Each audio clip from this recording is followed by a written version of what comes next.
Going to give the keynote address that was delivered on the 21st of March 2022 here in Malawi, which was just a day before World Water Day, on the 22nd of March 2022. As we all know, 2022, World Water Day this year, 2022, was looking at groundwater, trying to make the invisible visible. So for this year, I was invited to give the keynote address at the national conference, which takes place before World Water Day. And this is the keynote that was delivered on that day. Now, the title of my keynote address was A Hidden Treasure or a Hidden Crisis? And the question that my presentation will be trying to answer is there reason for us to be concerned for Malawi's water resources? Now, just a very quick overview of the key messages of World Water Day. There are quite a number of messages that were delivered through the UN Water, the organization that determines the themes for each particular year. Now, this year, as mentioned, is putting a spotlight on groundwater specifically.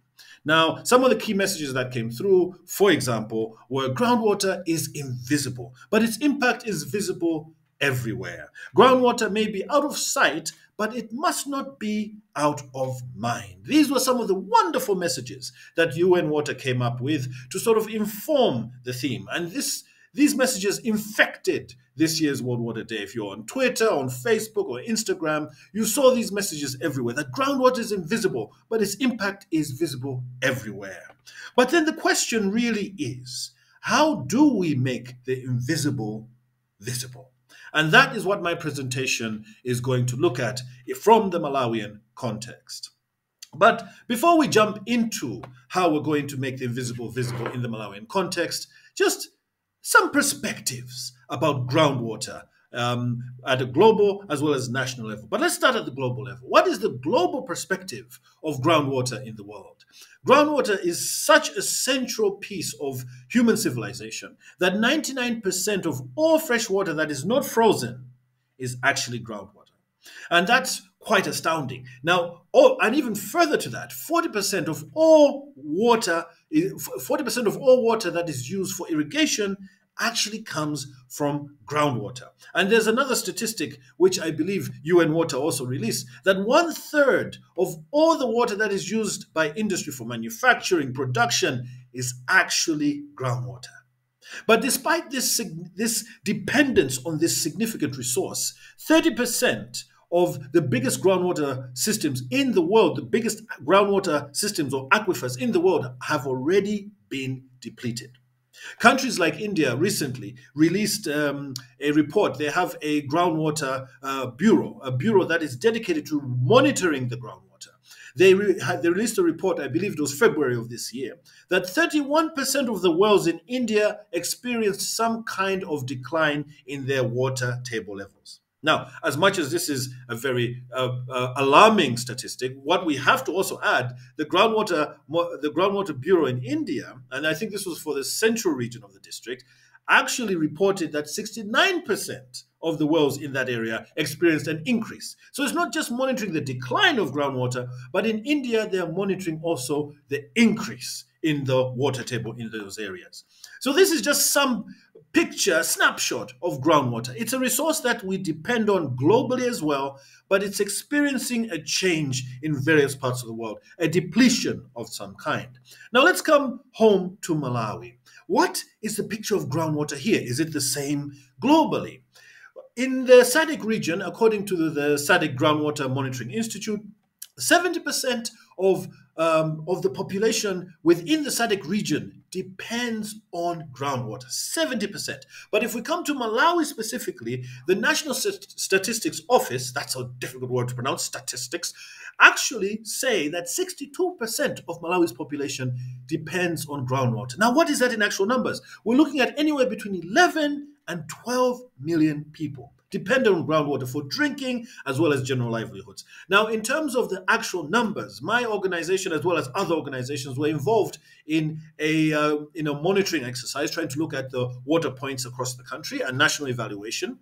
And we found that there could be approximately 65,000 boreholes or shallow wells. Now, these are in Malawi, there's often confusion. They think a borehole is a hand pump. A hand pump is an actual pump The borehole is the hole in the ground. So boreholes and shallow wells that we were able to find during that monitoring exercise came to about 65,000. Now that's a 2020 estimate. Now, those who live in Malawi know that almost every other week there are new adverts for more borehole drilling. So this number is out of date by probably several thousands. But at least we get a sense of how many boreholes and shallow wells that people actually depend on. But beyond just the supply of water, in terms of the resource itself, groundwater is a resource that the wider ecosystem is dependent on. According to a research that was done by Laura Kelly et al. In 2019, it estimated that 57% of annual river flows in Malawi are dependent on groundwater. Now, that's on average. If we were to actually look at it in terms of dry season and wet season, I believe in the dry season, 97% of the river flows actually come from groundwater, while in the wet season, it's 52%. So even in the wet season, you will see that our river systems are also dependent on groundwater as their major source of water supply. And of course, this, for those who are interested, the statistics that were used to generate this evidence was some statistics that came from about 68 gauge stations across the country, and some of the data is as old as 50 years old. So this is very comprehensive data that came up with this statistic. So as you can see from this evidence, groundwater is crucial, is a threshold asset for resilience building for Malawi. But even further to that, just to give you more evidence, in Malawi there's often this discussion that we need to move away from groundwater or boreholes and we should have pipe systems everywhere. Now, I have nothing against pipe systems. I believe that is what Malawi and the world is being called to focus on, particularly when it comes to the SDGs. We are being driven to look at installing pipe systems everywhere. But how are boreholes, or how is groundwater actually faring in terms of availability when we look at the entire year? Now, this graph that you're seeing is taken from the mapping exercise I talked about earlier, the 2020 mapping exercise, where we mapped all the water points in rural Malawi. And this included not just boreholes, hand pump fitted boreholes, but also pipe systems. Most of the pipe systems, if they are not tapping from the groundwater, they are surface sources. So they could be coming from rivers, from lakes, or sometimes it could be an intake in the mountain, and they are supplied through gravity, and a pipeline system reticulated through gravity. So if you look at this graph is showing you the availability of water by technology through the year. So if you look, pipe systems through the year are really not doing too well. But boreholes or shallow wells, protected dug wells, you can see they're actually doing far much better.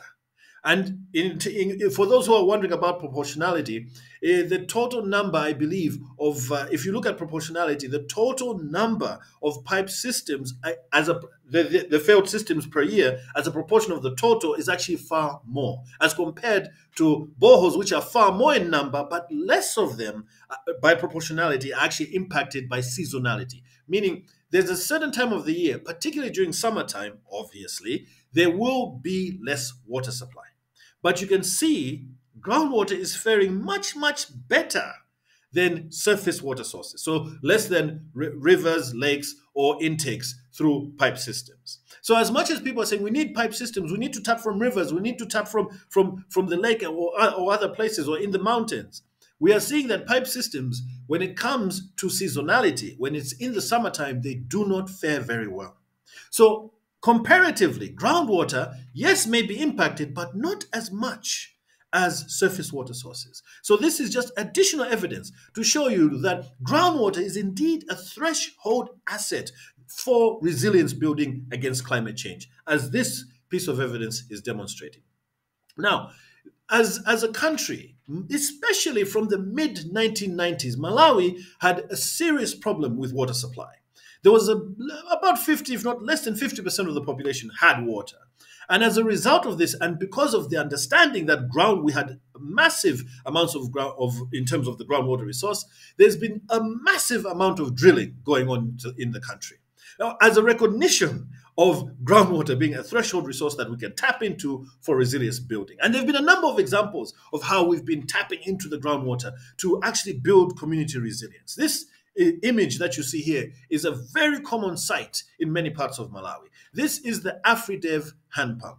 If you go to the northern part of Malawi, they sometimes call it the Danida, which is named after the Danish International Development Agency that provided it in that particular part of the country. So this technology is actually one of the most common. And for those who don't know, the AfriDev is actually a Malawian-inspired technology, even though it gets a lot of hate from various people in the sector. I remember, I believe it was last year, the vice president gave a public lecture and people were saying, we need to get rid of this technology. And I was like, but why? I thought we buy Malawian. This is a Malawian technology. It was designed by Malawian engineers in the Ministry of Water and Sanitation because they wanted to build a technology that was resilient, that community people can actually maintain it. And this was what they came up with. So this is a Malawian-inspired technology. Unfortunately, because we didn't get the patent in time, now we have to buy this item from India.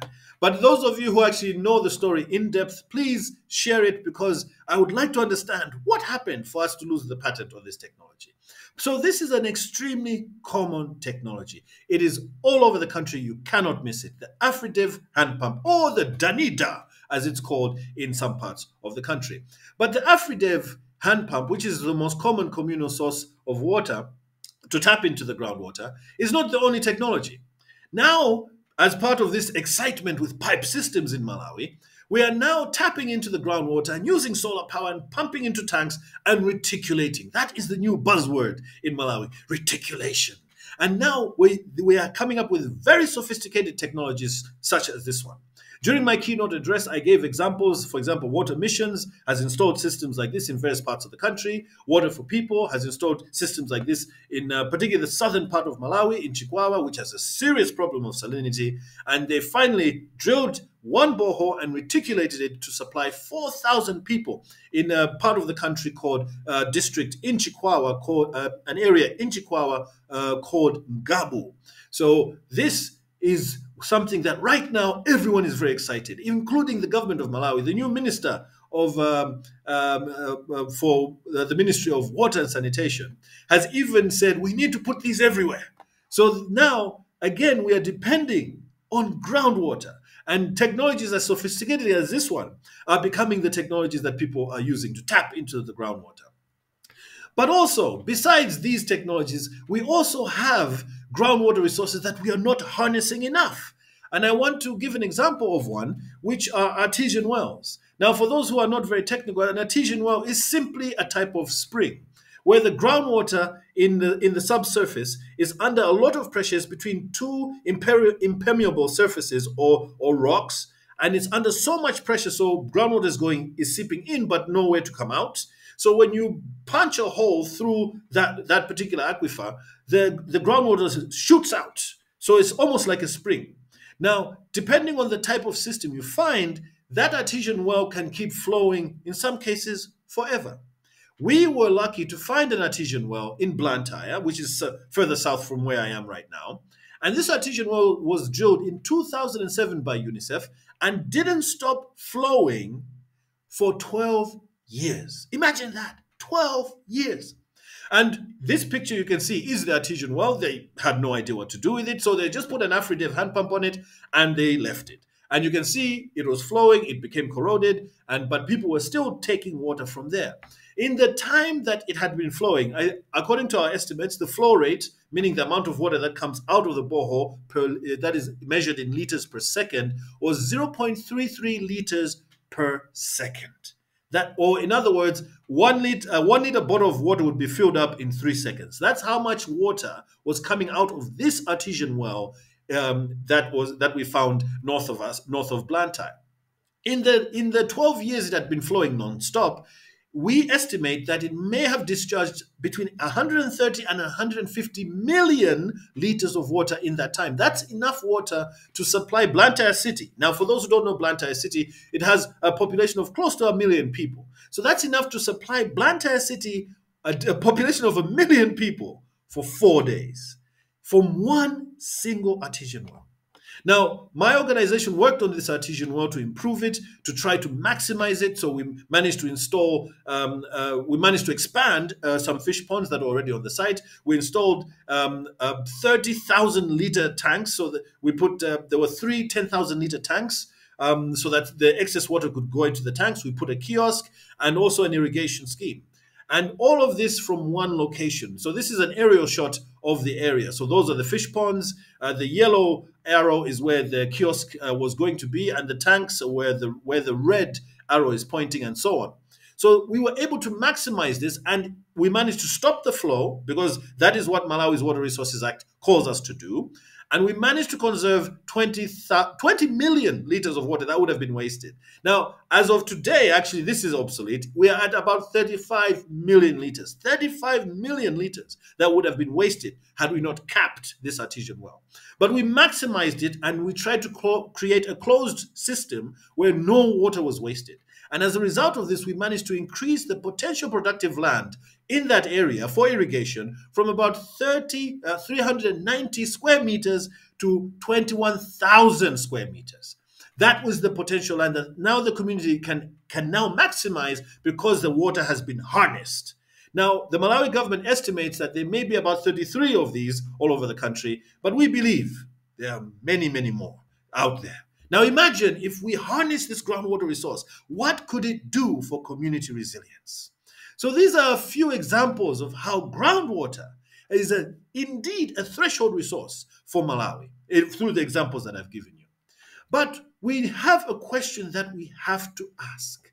And that question, if we take the example in India, as we saw in terms of the groundwater situation in Malawi, we know how many boreholes we have. We know how important the groundwater is to our ecosystems. We know all of that.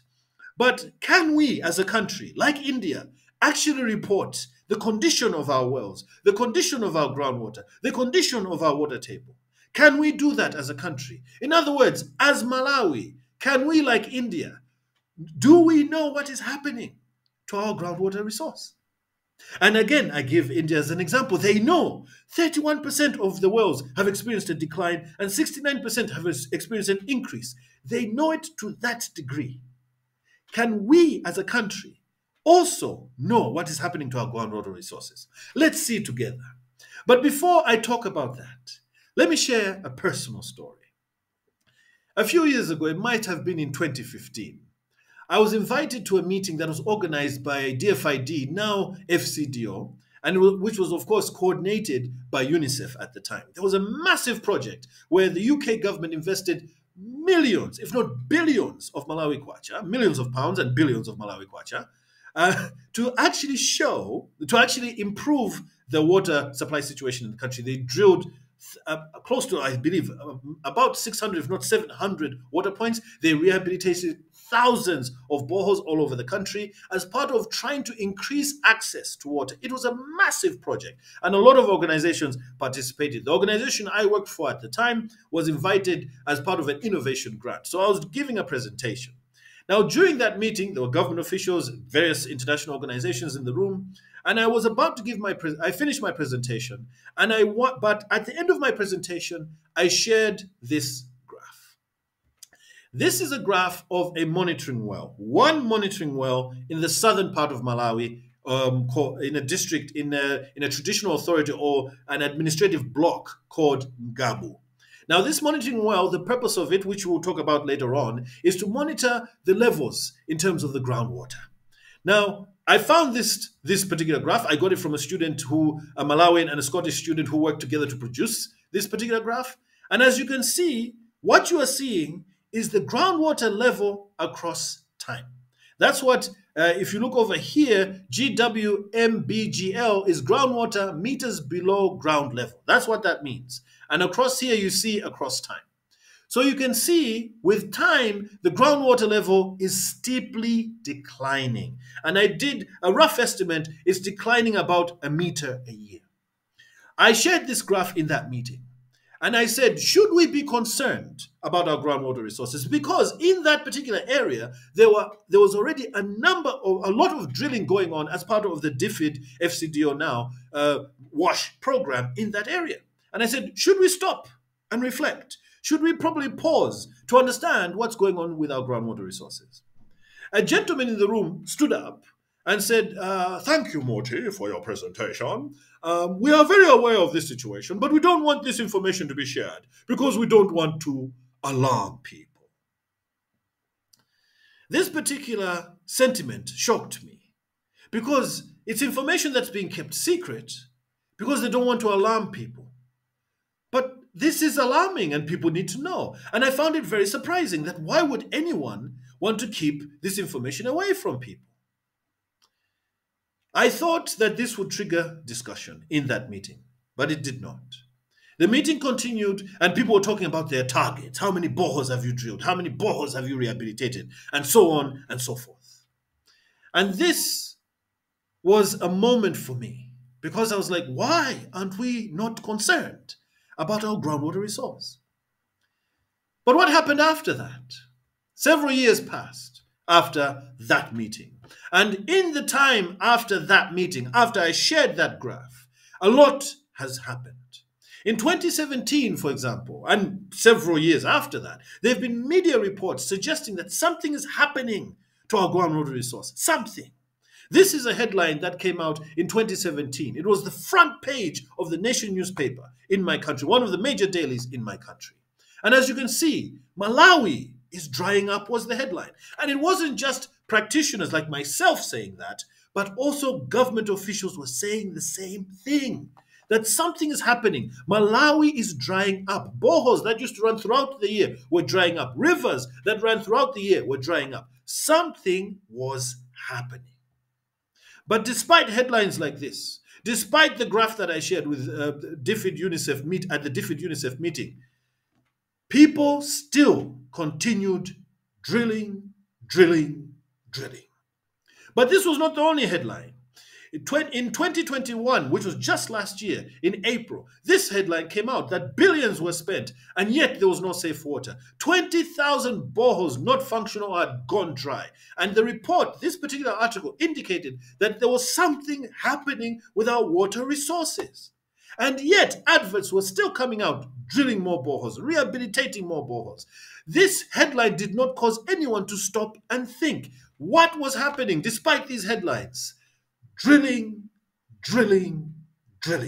There was still drilling going on despite these headlines, despite the anecdotal evidence that was coming in from the field. There were lots of stories even of communities staying up all night waiting for the water table to recover so that they could get clean water. I believe it was Zodiac, a major broadcasting agency, or the Times, I forget which one, did a story where they waited together with the community well into the night, up to midnight, waiting for the groundwater to recover. These are the headlines that kept coming up. These were the stories that were coming up. And yet, organizations, drilling companies, donors were still drilling.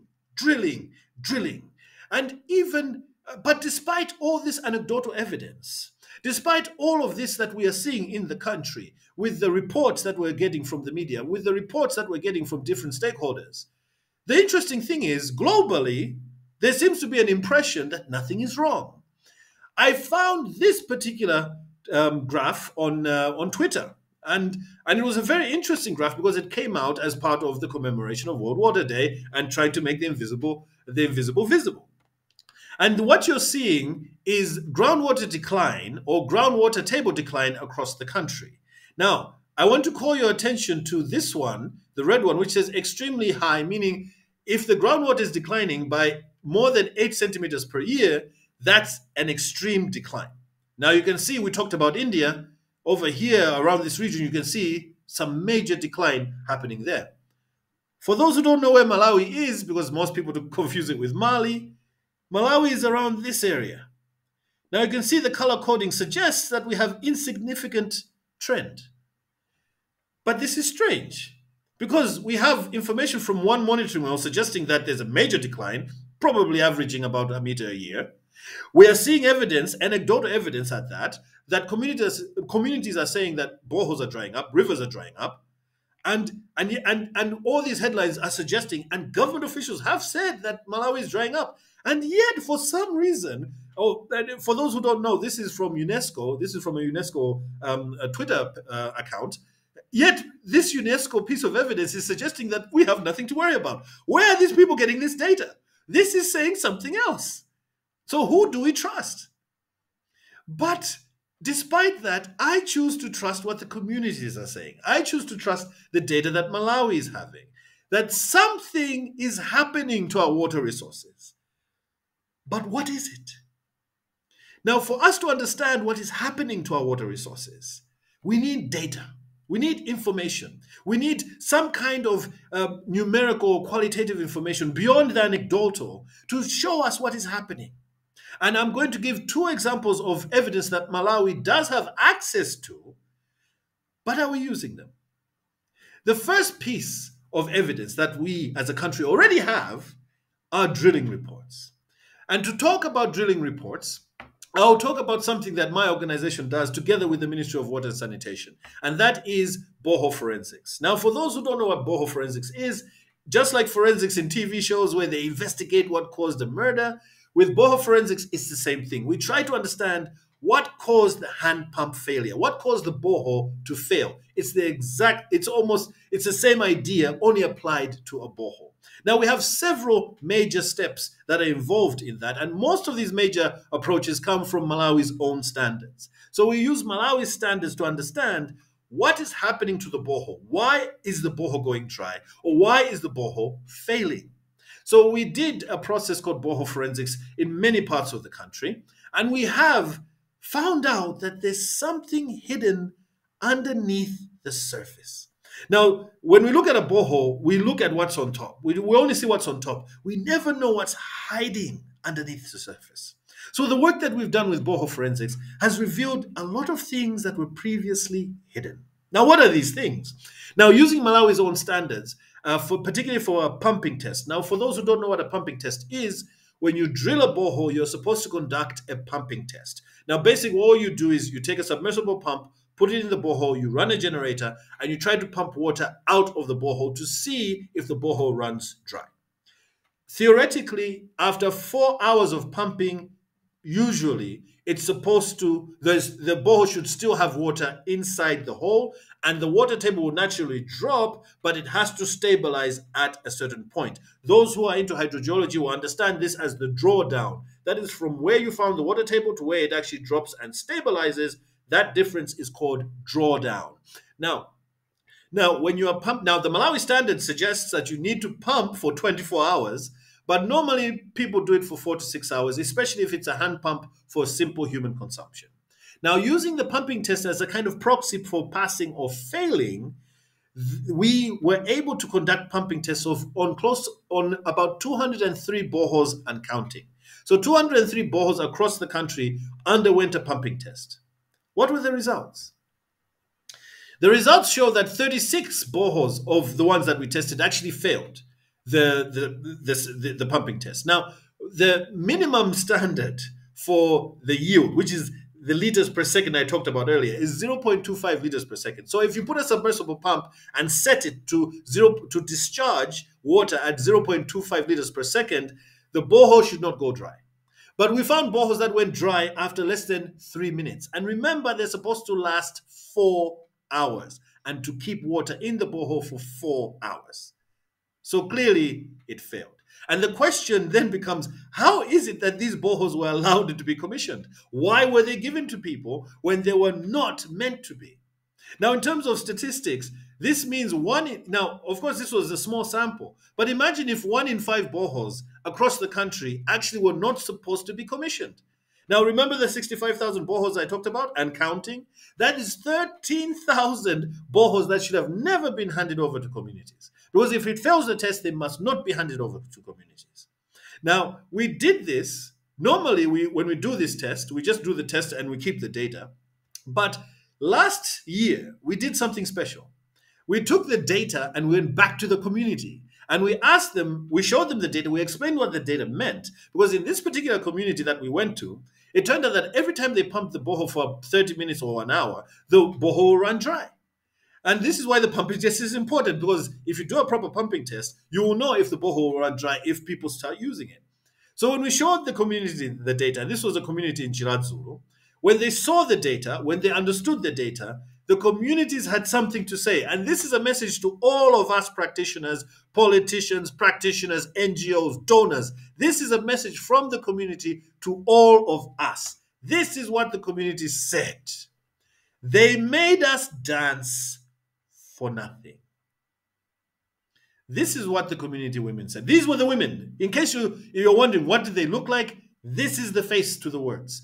These women said, you made us dance for nothing. And the organization that did this was a church, a Christian organization, a religious organization. And I'm not attacking the church because it's a church, but because religious organizations have a moral obligation to help the poor. Are they helping the poor?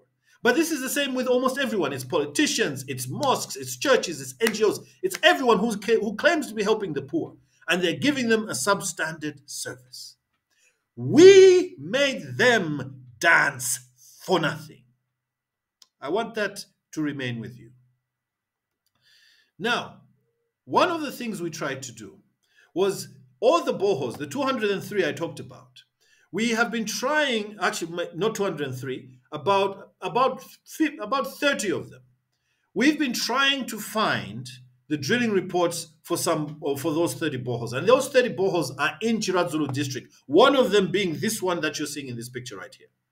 Now, we needed to get the drilling reports because we can then compare what our findings are with what the drillers or the NGOs found when they drilled this particular borehole. Now, these drilling reports, when they are collected, they are supposed to be submitted in Malawi to an organization called the National Water Resources Authority. This is the legally mandated agency responsible for overseeing the water resources.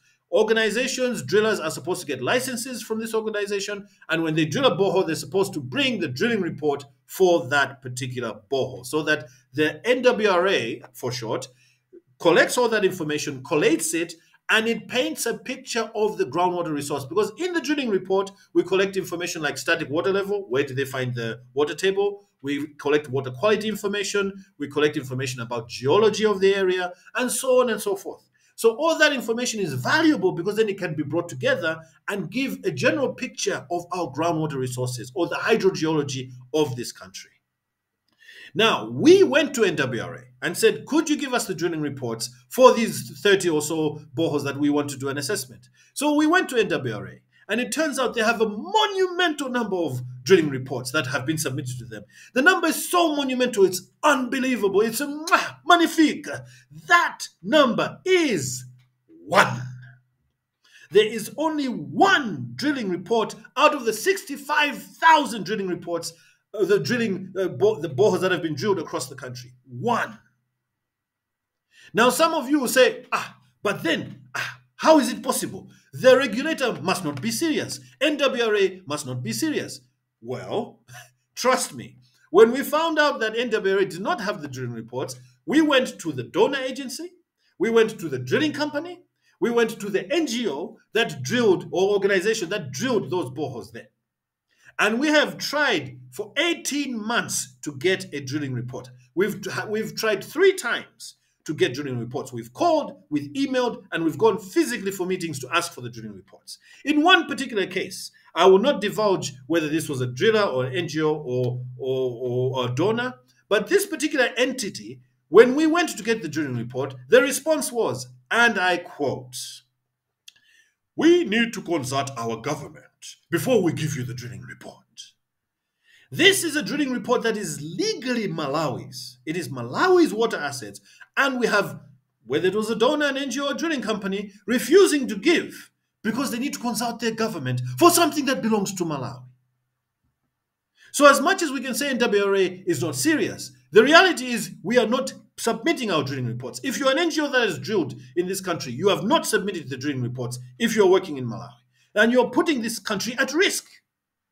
So you're finding that what is happening, you can criticize the regulator all you want, but we're not submitting drilling reports. So now what my organization has been forced to do is to use the Access to Information Act to force these organizations and drillers to submit, especially the donor and the NGO, to submit the drilling reports. Let's see if they submit them. Because if they don't after 15 days, and 15 days, as at the time of this recording, is tomorrow, we'll see. Then we'll have to engage the government to force them to submit that drilling report. Some have responded so far, to be honest, but not everyone. So let's see what happens. So drilling reports are the one thing that we need so that we have a picture of what's going on with our water resources. And we don't even have those. So, but we do have something else. And these are monitoring wells. I showed you the data from one monitoring well in Ngabu. Now, the monitoring wells are really important. So these are some pictures of some monitoring wells. It's just a hole in the ground. And inside the monitoring well, they have what we call loggers. Now, these loggers measure the water table as it's moving up and down, as you saw in the graph. And it can sometimes capture water quality. So it's an extremely important tool. It's simple. It's just a hole in the ground with this tool. And what you're seeing now is a picture of a logger. Now, in February of this year, my organization and other organizations with the Ministry of Water and Sanitation decided to conduct an assessment. What is happening with our monitoring wells? Here are some preliminary observations from that assessment, which was done in partnership with the Ministry of Water and Sanitation. We visited 100 monitoring wells across the country, from the north to the south, east, west, everywhere. We looked for them. We found 100 of them. We assessed them. Most of these monitoring wells had not been visited between 18 months and some up to 3 years. Now, the way it works is that someone has to physically go to the monitoring well to download the information. If you look at the back end or in the background, you will see that there's a computer there. Someone was actually going to download the data. So that means in the 18 months to 3 years that particular monitoring well was not visited, we don't have data for that period. So this exercise was to go and assess and to collect the data to see what was the condition of our groundwater. What was the results? What were the findings? Or what were the observations from this assessment? We found out that 84% of the level loggers, like the one in this picture, were not functioning, meaning they were not capturing the data that we needed.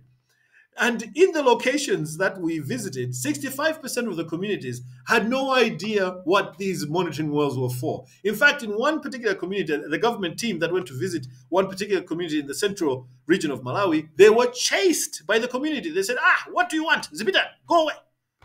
Because they were like, what are you coming to do here? You're not giving us water, but you want to come and see this monitoring well. In some villages, they even put rocks down the monitoring well.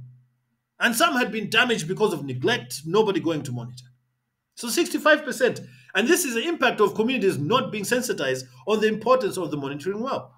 And we also, and most of these wells need to be monitored, actually, by a gauge reader. This can sometimes be someone from the government or a community person who's nearby. We found that 71% of the locations we visited did not even have a gauge reader. And for those gauge readers who were there, only 38% had actually been trained. This is an extremely dire situation and under the jurisdiction of the Ministry of Water and Sanitation. Now, obviously, the question is, then the ministry is not serious? How can the ministry leave all of these systems to collapse? Now, for those who are listening who are not from Malawi, one of the things that CSOs and NGOs in Malawi, particularly in the water sector, have been fighting for is that water should be its own standalone ministry. And for the better part of almost a decade, if not just a little over 12, 13 years, Malawi has not had a standalone ministry for water and sanitation. We've only just had it this year, 2022, after a little over a decade. In that time, what has been happening is that the ministry, water has been couched in agriculture and irrigation. It was at one point couched within forestry and natural resources. It was always couched in other ministries. So for those people who say the ministry is not serious, what you are seeing here is a legacy of not prioritizing water in Malawi. The 10 or so years where water had no ministry, it was not being prioritized, it was not being given budget allocation. In fact, the groundwater division that did this assessment even said the contribution of operational costs or an operational budget for them to actually go and monitor these wells was erratic, or in some cases they had very little. There was no way they could go and monitor all of these wells. That is the legacy of not prioritizing water. 84% of our systems, of our groundwater monitoring wells, collapsed. That is a legacy of not prioritizing water. And this is why we've been making noise about it all these 10 years.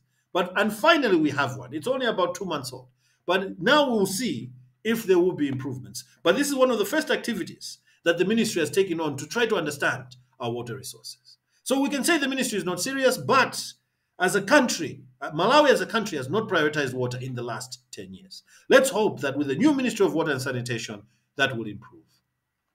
So after all that I've shared, drilling reports are not submitted. They're with us, organizations working in Malawi. The monitoring well system has collapsed because of not being prioritized or not being looked after. So the question that I asked earlier, what is happening to our groundwater resources? What is the answer to that question? Ladies and gentlemen, we can't say. We have no idea what is happening to our groundwater resources. In fact, we're not even sure we are in a crisis. Someone at the event when I gave the keynote address actually said, no, actually the fact that we don't know is itself a crisis. So as a country, we have no idea what is happening to our groundwater resources. Now, naturally, the response, our initial knee-jerk reaction is, who do we blame? This is not time to blame anyone. This is a time to reflect.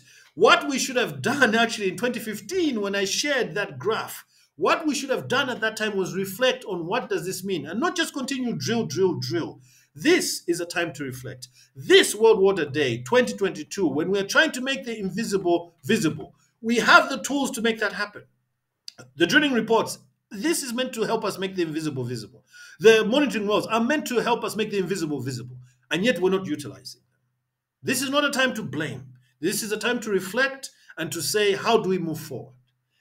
If you take anything from my presentation, it is that what we need to understand is that groundwater is significant to community resilience. I've shown you the stats. But we also need to understand that the groundwater must be understood better so that we can maintain that resilience. And the only way we can maintain that resilience or have a better understanding of our groundwater is through exploration, analysis, and monitoring. We need to invest in these things. And as a result, what that means is in the next coming years, especially as we're moving to the SDGs, we need to invest more in water resources management and not only infrastructure. We must do that. And this is a message to donors, to NGOs who love doing drilling. I know drilling is easy. It's really nice. You can take a picture, you can put a borehole, take a child drinking water from there, and you can put it on your annual reports. I get it. But we also must set aside investments for water resources management. And in Malawi, as well as in other countries, the new buzzword in civil society is system strengthening. Everyone is talking about systems. One of the key aspects of system strengthening is water resources management. What's the point of drilling a water point and dealing with life cycle costing and finance and management and all those nice funky things if the resource is not being looked after? So there has to be an investment in water resources management. Now, I want to give some statistics that was in the 2018 CSO performance report. This is a report that's generated by WestNet, which is a Malawi-based umbrella organization for water and sanitation organizations operating in Malawi, and individuals as well. It's not only organizations, but also individuals. In that report, they were tracking to see how much money are NGOs and donors bringing into the water sector. If I recall correctly, in that year, 24 billion Malawi kwacha was brought through donors. So donors brought in 24 billion Malawi kwacha. Of that money, 0.01% went to water resources management. So it was about 240 million. Yes, about 240 million Malawi kwacha went to water resources management. 0.01%, yeah, it's a small amount, but at least they tried. NGOs, when they looked at the statistics based on what was reported, NGOs brought in 16 billion Malawi kwacha that year. 0 went to water resources management. So we need to increase our investments in water resources management as well as infrastructure. Now, people, you're probably saying, but what water resources management activities can we do? During World Water Day, I called up, I asked a certain gentleman, Mr. McPherson Nkata, who is a hydrogeological researcher in the government. He came up with this excellent idea, which I'm working with him on. And what he's planning to do is to take all the non-functional water points that cannot be revived and convert them into rainwater harvesting locations. Excellent idea. That is an idea for water resources management. So we have ideas in this country. We don't need to import consultants from Europe or the US or China or any of these other places. We have the ideas right here. That external technical support can come in where we feel we need added finance or added technical support. But we have the ideas right here that we can do ourselves. We have ideas that are in the implementation plan for Vision 2063. The 10-year implementation plan, or the MIP 10, has ideas in there for water resources management. One of those ideas, actually, is looking at trying to introduce telemetry in groundwater monitoring. For those who don't know telemetry, it's trying to facilitate remote monitoring of the water table. So we'll install a logger that will transmit data to your laptop from the comfort of your air-conditioned office, so that we don't have to wait for someone to physically go to the field to collect the data. The data will be transmitted. And we are actually, at the moment, with the ministry, importing some of those to test them before we scale up. So, and this is not just a special idea imposed by the government. This is in the government's own plans. And every ministry in Malawi now has a public reforms contract. And there are ideas in there. Ask for those documents. You will find that there are ideas there to look at water resources management. One of the major ones being managed aquifer recharge. How do we recharge the rainwater and not export it to the Indian Ocean? And of course, I talked about NWRA. We need to strengthen NWRA, the regulatory function of the National Water Resources Authority. At the moment, the National Water Resources Authority has 4 people to chase licenses, to make sure people submit reports. 4 people. They need to be capacitated, and we need to find creative ways of leveraging existing capacity within the government to strengthen the regulatory function of the National Water Resources Authority. And of course, as I've mentioned, invest in technological innovations, and I've given one particular example. This is my second to last slide. Whenever we come to this point of reflection, like I said, we like to blame each other. And we always think that it's somebody else's responsibility to do something. Everything I've shared is hopefully rooted in evidence. But what I'm going to share now, I speak it from the heart. I speak it from having worked in the sector for better part of almost more than a decade. And I'm saying this because I've noticed behaviors from various stakeholders in the sector. And I want to speak to those behaviors directly. I want to start with decision makers. On the actual day, there was the Deputy Minister of the Ministry of Water and Sanitation, Honorable John Bande, MP, but we also have the Minister, who's Abida Mia, who is the Minister, MP, who is also the Minister of Water and Sanitation. I'm speaking to them. On the day I spoke to John Bande directly, and I'm speaking to them as decision makers, but also to their colleagues, their fellow members of parliament and politicians. Decision makers, listen and understand the science. The science is not there to make your life difficult. The science is not there to make your life miserable. The science is there to try to do things the right way so that we can ensure sustainable water supply to all. Not just safe water supply, but sustainable, safe water supply. I have been in moments with there was one particular member of parliament who was forcing us, it was part of research, we conducted as research to see if a certain area could actually provide water through a borehole. We drilled about 2 or 3 locations, and the evidence, what we found in our evidence with our geophysics survey, we said you're not going to find the type of yield you're looking for here. We need to move to another location. This member of parliament kept, no, you must put it here, you must put it here. And because of pressure, or not just us, but also our donor, we caved. And it's something I'm very ashamed of. I want to admit that. I'm very ashamed that I caved. And that location right now probably doesn't even work. I should actually go back and check, because the yield was pathetic. That member of parliament should have listened to the science. And there's so many examples of this where boreholes are drilled where they shouldn't be drilled and they run dry. So decision makers, listen and understand the science. But to practitioners, those who are non-political, the academics, the NGOs, the drillers, those of us who are non-political, I have this message to say to you, and I want to share a quick story. I was once at a conference where an academic did their presentation, and it was a very good presentation with a lot of valuable information for policy.